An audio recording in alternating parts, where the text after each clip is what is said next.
अब क्या देखते हैं, सीटिंग अरेंजमेंट देखते हैं। सीटिंग अरेंजमेंट दो प्रकार के होते हैं, एक लीनियर अरेंजमेंट होता है, एक सर्कुलर अरेंजमेंट होता है। लीनियर अरेंजमेंट के क्वेश्चंस बहुत कम आते हैं, मेन आता है सर्कुलर अरेंजमेंट का। तो कुछ फंडामेंटल रूल्स हैं सर्कुलर अरेंजमेंट के, उनको रूल्स को समझ लेते हैं। पहला, सर्कुलर अरेंजमेंट में क्या होता है, divide circle in the equal parts. ऐसा नहीं होना कि चाहिए कि 8 लोगों को सीट कराना है तो 8 लोगों को एक ही साइड सीट करा दिए, 4 फिर 4 इधर और पूरी टेबल रिमेनिंग है, ऐसा नहीं होना चाहिए।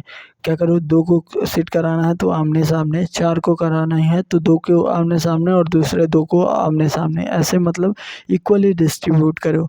कि और सीटिंग अगर प्रॉपर करना है तो मल्टीपल ऑफ द 2 के फॉर्म में होना चाहिए। तो क्या कर दो, मल्टीपल ऑफ द 2 के टर्म्स में रखते जाओ, it is the better. Second क्या है, always assume the people are the sitting is facing toward the centre. जो भी लोग बैठे हैं सर्कल में वो सेंटर की ओर फेस किए हैं, ऑलवेज ऐसे अज्यूम करो। और जैसे कि कोई दिया है आर के बगल में या एक बी के बगल में सी और डी, ए और सी बैठे हैं, तो उस केस में क्या हम ये नहीं मानेंगे कि अगर ए बी सी ऐसे बैठे हैं तो एक अजम्पशन बनता है कि ए बी सी बैठे होंगे और दूसरा अजम्पशन बनता है सी बी ए बैठे होंगे। हमें दोनों मान के चलना है कंडीशन, कोई एक को नो अजम्पशन नहीं मान के चलना है, दोनों कंडीशन को लेके चलना है। ठीक, जैसे उसमें क्या ब्लड रिलेशन वाले में हमने क्या मान लिया था, वो लड़का भी हो सकता है लड़की भी हो सकता है। इसी तरह से इसमें क्या मानना है, दोनों कंडीशन मानना है।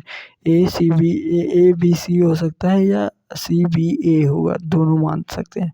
और सर्कल में राइट मीन्स होता है इमीडिएट राइट, जो उसके जस्ट बगल में राइट में है, और लेफ्ट मतलब होता है इमीडिएट लेफ्ट, मतलब उसके जस्ट बगल में।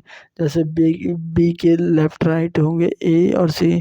ठीक, हम ये नहीं कह सकते कि अगर कोई मान ले दूसरे पे है, पहले जगह के छोड़ के दूसरे जगह पे है, तो उसको नहीं कह सकते R is the right of M.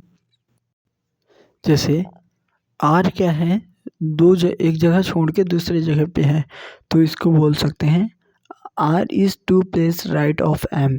R जो है 2 प्लेस में है एम के राइट में, ऐसा बोल सकते हैं।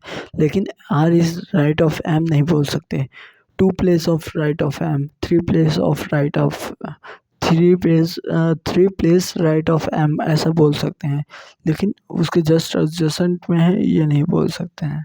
ठीक, अब देख, एक सजेशन रहेगी, अगर देख क्या है, या तो क्लॉकवाइज फॉलो कर या तो एंटी क्लॉकवाइज फॉलो कर, दोनों मत फॉलो कर। या तो क्लॉकवाइज फॉलो कर या तो एंटी क्लॉकवाइज फॉलो कर। तो आप किसी क्वेश्चन में किसी में बोल देंगे M and N are not sitting each other. अगर ये बोल दिया एम और एन एक दूसरे के पास नहीं बैठ सकते हैं, तो इसका मतलब है एन एम एक साथ नहीं बैठ सकते हैं और एम एन एक साथ नहीं बैठ सकते हैं। इसका मतलब ये हुआ कि दोनों एक साथ नहीं बैठ सकते हैं। तो मेन इसमें क्या होता है कि मेन ग्राफ अपना बनाना ज़रूरी होता है। ठीक, 6 रूल हैं, उसके हिसाब से ग्राफ बनाना होता है। तो पहला, जैसे पहले दिया है कि W is the middle of the Q and W T, कि डब्ल्यू जो है मिडिल में है टी और क्यू के। तो क्या, 2 कंडीशन लेंगे इसके, टी डब्ल्यू क्यू, और दूसरी क्या लेंगे, क्यू डब्ल्यू टी। दूसरा दिया है क्यू के अपोजिट में क्या है, यू है, और टी के राइट में क्या है, पी है, और पी के अपोजिट में क्या है, आर दिया है। और आर और एस एक साथ नहीं बैठ सकते हैं। तो जिसमें पहली बात, जो निगेटिव, ये लाइफ का रूल भी है कि अगर जो निगेटिव पर्सन है उनसे दूर रहो, और जिसमें एम्बिग्युइसी है उससे दूर रहो। मतलब टी डब्ल्यू क्यू और क्यू डब्ल्यू टी, इसमें एम्बिग्युइटी है, मतलब दोनों में से कोई एक होगा, उसको सिलेक्ट नहीं कर पा रहे हैं, तो इसको पहले मत इम्प्लीमेंट करो पहले। और दूसरा क्या है, आर और एस एक साथ नहीं होंगे, मतलब आर एस नहीं होगा और एस आर नहीं होगा, इसको भी इम्प्लीमेंट करो मत करो। तो और आर एस से शुरू नहीं करेंगे। तो अपन सबसे अगर अपने पास इसके अलावा 3 केस पर बचते हैं, क्योंकि सामने क्या है, यू है, पी के सामने आर है और टी के बगल राइट साइड में पी है। तो पहला मेन पॉइंट अपने पास यही बचता है कि टी के बगल में क्या है, पी है। और फिर इसके बाद फिर पी के अपोजिट में क्या कर देंगे, आर, ये भी दिया था। फिर उसके बाद अपना अपना ये जो कॉन्सेप्ट है, फिर इससे देख अपने को क्या मिल गया, पी, पी के बगल में सामने क्या मिल गया, आर मिल गया। फिर अपने को दिया है Q, Q W T, Q के राइट साइड में हो सकते हैं, क्यू के बगल में नहीं हो सकते। तो अब इन दोनों को एम्बिग्यूटी को रखेंगे, फिर उसके बाद निगेटिव को रखेंगे, फिर इस तरह फाइंड कर लेंगे। ठीक, इसी तरह दूसरे में भी करेंगे।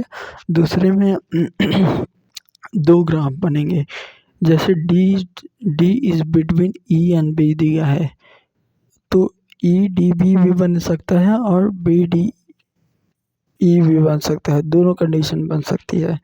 तो इसका क्या होगा कि इन दोनों के बीच में है जैसे, तो देख, अगर कंडीशन नहीं समझ में आ रही तो दोनों पॉसिबिलिटी बताओ। और अगर दो पॉसिबिलिटी आ रही हो और आंसर में या तो होना चाहिए कि कैन नॉट डिटरमाइंड वाला होना चाहिए ऑप्शन, नहीं तो जैसे एक ही अपोजिट में बी और एफ दोनों हो सकते हैं, तो तुम आंसर में डायरेक्ट बोलो एदर बी और एफ, दोनों बोलो। ये मत बोलो कि ये होगा, एक अजम्पशन लेके मत चलो, दोनों लेके चलो। ठीक।